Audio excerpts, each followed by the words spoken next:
Hey, what's up everybody? I'm Anton, and today we're going to be checking out SHINEDOWN's brand new music video for their single Daylight, which we have done back, when was this? 6 months ago.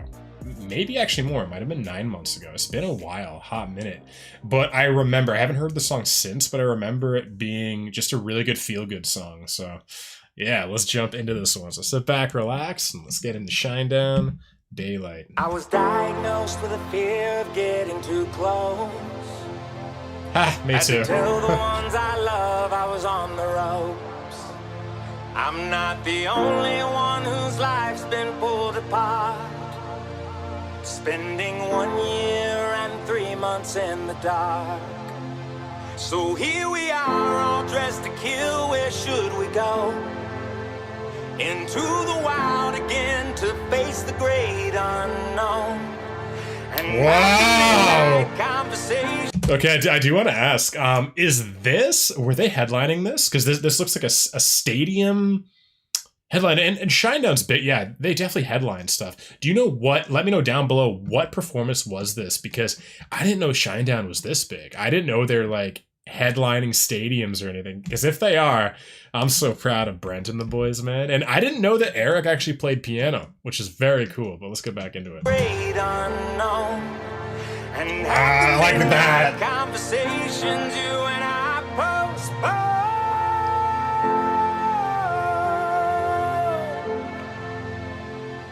postpone. Oh, there's a keyboard up in front too.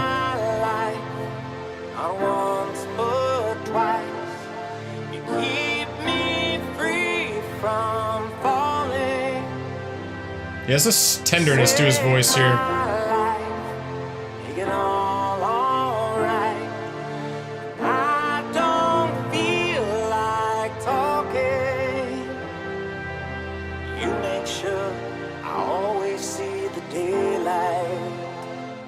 It's amazing what the hard times can reveal. Oh, tambourine? Shows up, who walks away and who's for real. So take me on, I'll take the wheel, and we can both outrun the past. We will always live forever if we don't look back.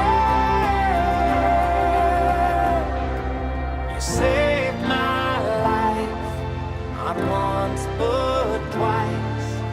Keep me free from falling. You saved my life. Make it all alright. When I don't feel like talking, you make sure I always see the daylight. Oh, I forgot about this.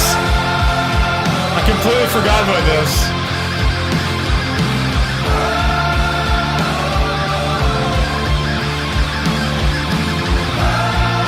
Wow, Brett looks young there.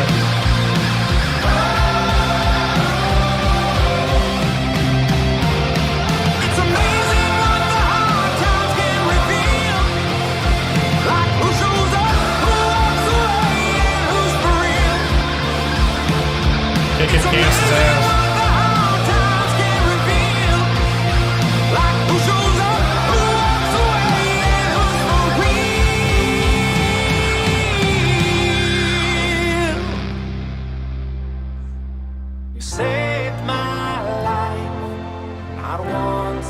This has a very almost like folky.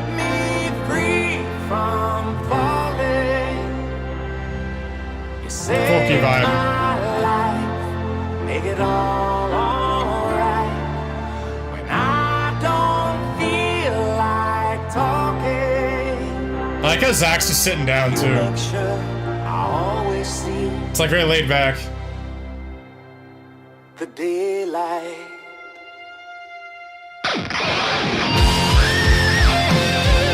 Hey, a guitar solo again.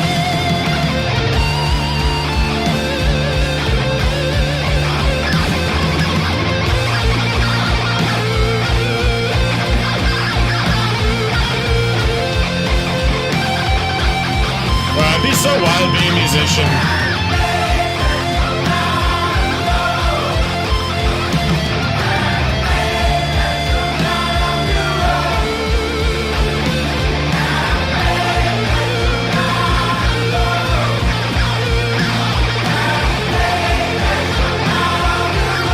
his name? Is that guy's name Jelly Roll?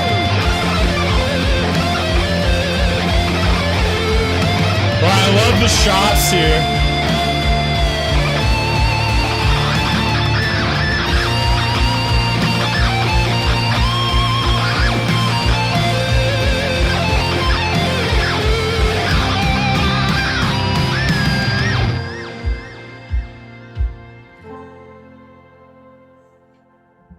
The Daylight.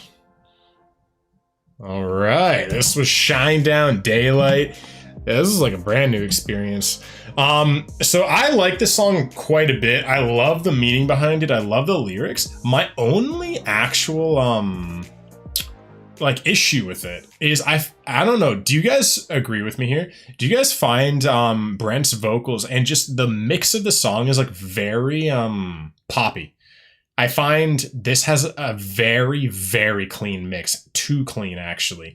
We're like, you know, going from The Crow and The Butterfly, Second Chance, and some of the other songs we've done by Shinedown. I find, first of all, Brent's voice, there's something in the mixing I'm not a huge fan of with this song, where it's like, it's so pristine. There doesn't seem to be as much low end on his voice. And again, he might be using a different vocal register because he is singing a lot more softly. But there's just something about it. And I remember actually feeling the same thing last time we reacted to this song, but I don't think I said it because I don't think I was saying as much of my actual feelings back then. I think I was still kind of a bit people pleasing and just trying to always find the good in everything. And I still do, but you know, yeah, when I do actually have some constructive criticism, I have more confidence to say that nowadays. But yeah, that's the only thing. Like, I think this is a beautiful song. I love the message. I love the vibe. I love all the instrumentation. I love the acoustic guitars. I like that like little tambourine in the background. You know, the guitar solo. I think it's a great live song. But yeah, the mix just feels way too clean. Like it has like a pop mix, I find. This feels very folky. What's that band? Is it Mumford and Sons? There's some like indie folky alternative band that's been on the radio before. I think it's Mumford and Sons, but it has a bit of like that vibe. And I know just before recording this, Daphne and I were speaking that like, you know, one of your favorite artists is Smith and Myers, and that's who you saw. I think that's the last show you saw, right? And so even like thinking about that, like I know that when they do stuff, they do more acoustic stuff. I think this song I'm just making this up. But I feel like this was very influenced by kind of the Smith and Myers side of things. But definitely with this, like, you know, I'm just picturing this. If this had like the production of The Crow and the Butterfly and Second Chance, you know, again, just a bit meatier. Like the acoustic guitars felt either it was a tuning on them or it was the mixing. But I don't know if you guys are with me here. Like they, again, you know, those songs, there was a much greater presence to the instrumental, the guitars. Like it felt like you were actually recording an actual acoustic guitar because, you know, I have a guitar and I play acoustic every once in a while. I'm more drumming than guitar, but like when you strum a guitar, you can like feel every note. Like there's a weight to a guitar. There's a weight to the sound, and I feel like this. It's like when they were mixing it, they just like took away all the weight to any of the instruments. Even there's a really beefy tone with the lead guitar in this song with when Zach was doing the guitar solo. And again, it was a lower tuning and everything, but even then there's like something missing from the mix. Like, again, I think it's the low end. I know we've had, when we did our reaction of You Raise Me Up by Westlife on the other channel, I had the same thing. I felt like this was all high end.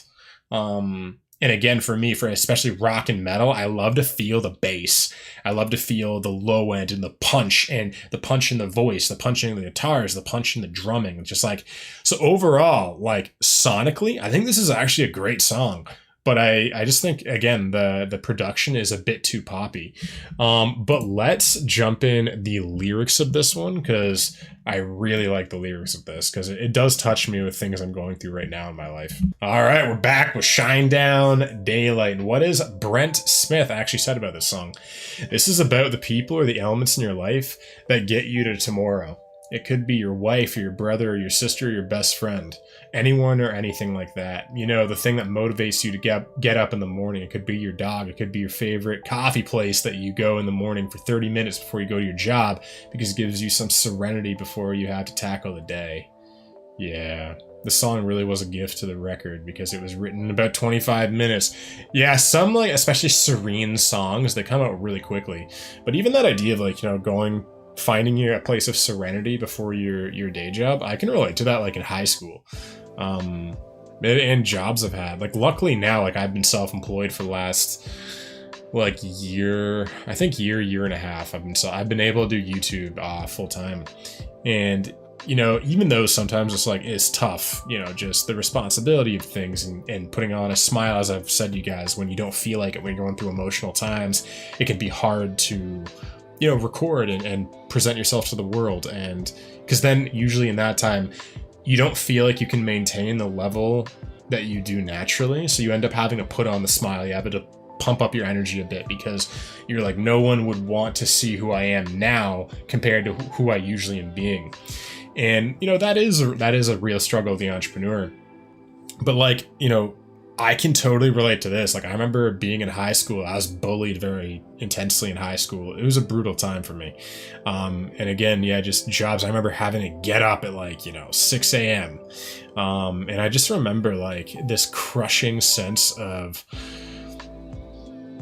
I just wanted to sleep. Like, I was just like, you know, would do anything if I didn't have to go to school and face the day, you know, face the teachers that didn't like me, face the bullies, face the, just, you know, I didn't really have any friends in high school, right? So it was like, I remember there's some times, I remember one time I turned off my alarm on my phone and I just like fainted. I literally just like dropped to the ground. And I remember like waking up 2 hours later and I was like, what the hell just happened? And it was like literally like what it felt like was the tension and the stress of just surviving every day in high school just like got to the point where like I just like collapsed. You know what I mean? Nothing was like going, like my nutrition was fine, everything. I remember just like collapsing. And I think it was like my body of just like, you know, you can't maintain this level of tension. And so like I can relate to all the people that, yeah, are in high school or, you know, go into a job they hate, or maybe they're stressed with their boss. You know, that's the real thing too, right? You might have a boss that like is just on your ass all the time, right? And like you're just like, fuck, like I don't want to go in today and face that person. You know what I mean? And maybe you don't get along with any of your coworkers, right? And so you're just, it's this, like, because I've had that. I've had many jobs, right? I didn't get along with anybody. Any of the coworkers, me and the kind of the boss were not getting along and everything. And it just feels like you're in this cold wasteland with no one looking out for you. And, you know, you don't feel like you can be yourself, because being yourself is usually what these people have a problem with. There's something about you that they don't like.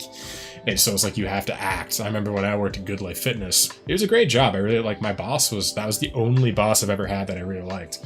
But even then, it was like you still had to like show up as this corporate entity. You still had to like keep your personality at the door. And I remember my boss jokingly would be like, okay, Anton, like, you know, we know you're very extroverted. You love talking to people for hours and stuff, but like, you know, you gotta do your job and not talk to people. And, you know, it's just funny looking back. You know, now obviously what I do is like, I just talk to people for a living on my podcast and, you know, review music and talk. And it's like, you know, it was just interesting being, you know, this very communication-based human being forced in all of these jobs that didn't reward communication. And they wanted you to like speak off to script. You know what I mean? Like I had a script that I'd say for a lot of these jobs. And it was just so stressful. You know what I mean? I even remember in high school too, there was a time where I was in a play. We were doing Grease. I think this was grade 10. And I remember being so nervous, like my leg was just uncontrollably shaking before the performance. And I had like 3 lines, like they were nothing. But I remember I went up to do the line and I just froze. It was just like the light was on me. I was supposed to say something to this person. I just fucking froze. My mouth went dry. I couldn't remember a single line. And I was like, And I remember people were like literally in the audience, like mouthing my words to me. And I forget what happened. I blacked out kind of. I forget if I don't think I was able to say it. I think like we had to like move on or whatever.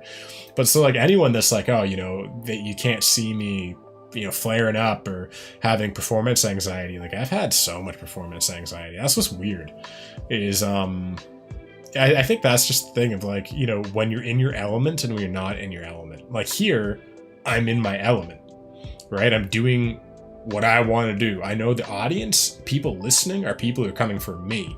You know, when I'm doing a play and I don't feel any attachment to my role, I don't feel like I have close camaraderie with anybody on stage with me. They're all like, you know, cold. And again, like, you know, some of them were the bullies that were bullying me when it wasn't that time. Others were just, you know, they didn't know you. We weren't friends. And so like everybody in this area was just like this, again, this like cold place where it felt like nobody had your back. And it's like, it's just so interesting because I still remember some of those times, but it feels like it was like another person's life. It doesn't feel like it was like my life. Feels like, again, like old Anton is like another human being, a separate entity. And when I look at some of my memories, it's like, yeah, those aren't they don't feel like my memories. They feel like the memories of somebody else. But anyway, so this was Shinedown's Daylight. Hopefully you guys enjoyed this. If you did, let me know your thoughts down below. And actually, yeah, just let me know your thoughts down below. What do you think of this one compared to Shinedown's older stuff? And again, keeping in mind kind of what's your perspective on the song? What's your perspective on the vocals? And what's your perspective on like the whole production, the mixing? Let me know down below. And obviously, Shinedown is one of our favorite bands on the channel. We've done tons of Shinedown. So if you want to check out all of the other Shinedown songs and go on the Shinedown journey with me, click right here, and I'll see you in the next one.